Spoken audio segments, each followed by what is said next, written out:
Astronomie, astrophysique, cosmologie, astroparticules. Ça se passe là-haut. Salut à toutes et à tous.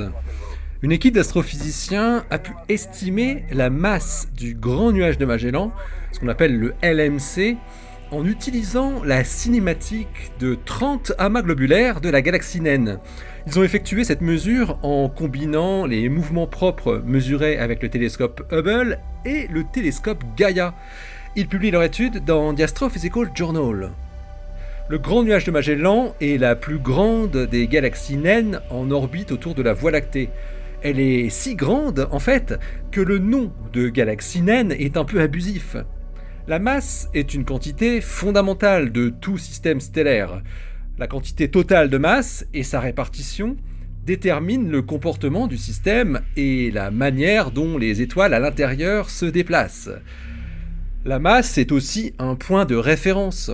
On peut étudier les galaxies proches de manière beaucoup plus détaillée que celles plus éloignées et utiliser notre connaissance de l'univers proche pour aider à interpréter les observations de systèmes plus éloignés.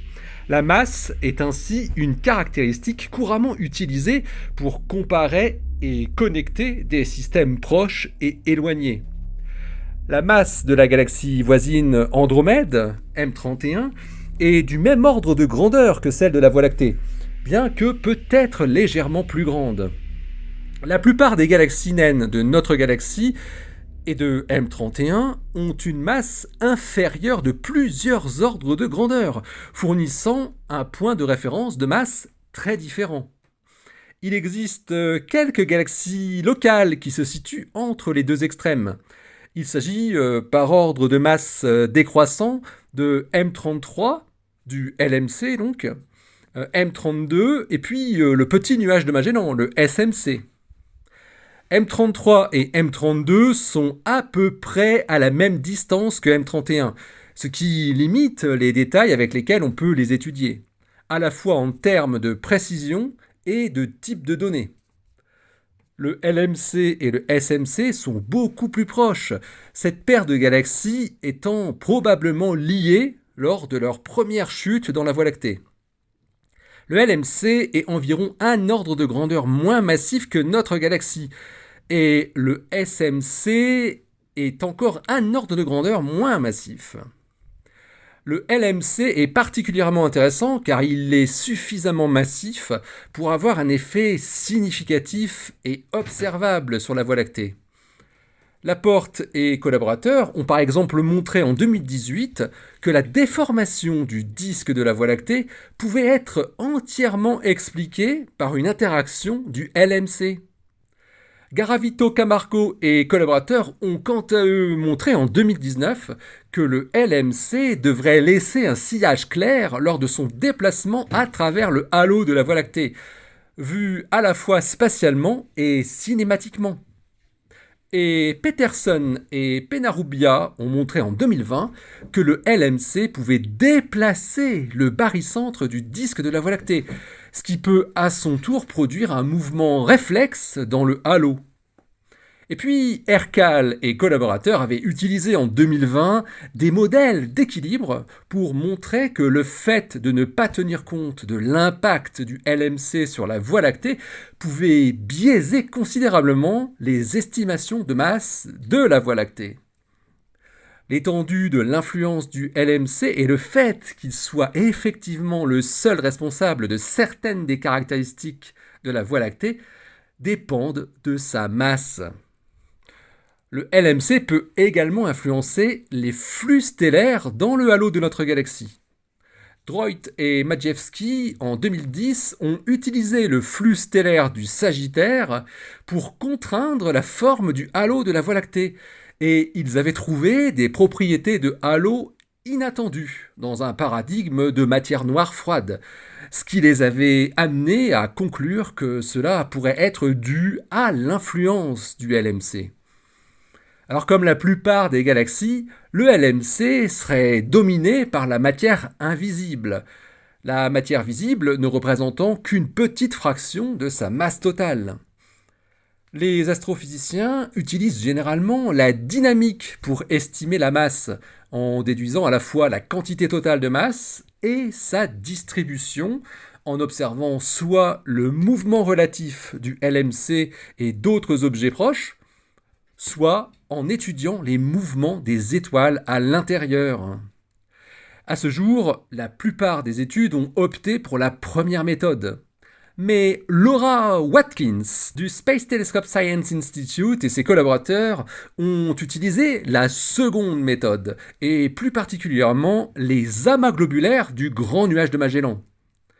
Les astrophysiciens ont utilisé toutes les données de vitesse, c'est-à-dire des mouvements propres et des vitesses radiales, de 30 amas globulaires du LMC, afin de définir les trois composantes de leur mouvement. Ils ont dérivé une valeur de l'anisotropie de dispersion de vitesse, définie dans un système de coordonnées sphériques, qui vaut bêta égale moins 0,72.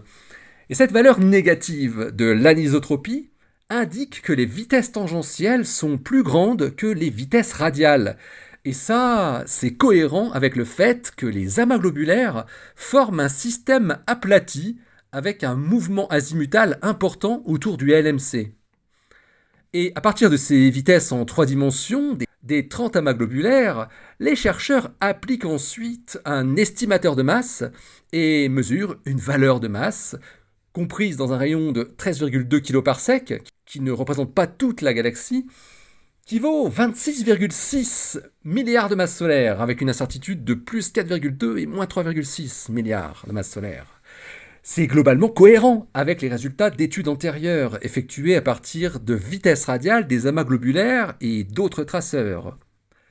En supposant ensuite une distribution de type Navarro-Frank-White, NFW, cosmologiquement contrainte pour la matière noire, qui implique un halo massif bien plus grand que la région mesurée par les amas globulaires, Laura Watkins et ses collaborateurs déduisent une masse virielle, c'est-à-dire une masse totale, de 180 milliards de masses solaires pour le LMC, avec une incertitude assez importante de plus 105 et moins 54 milliards.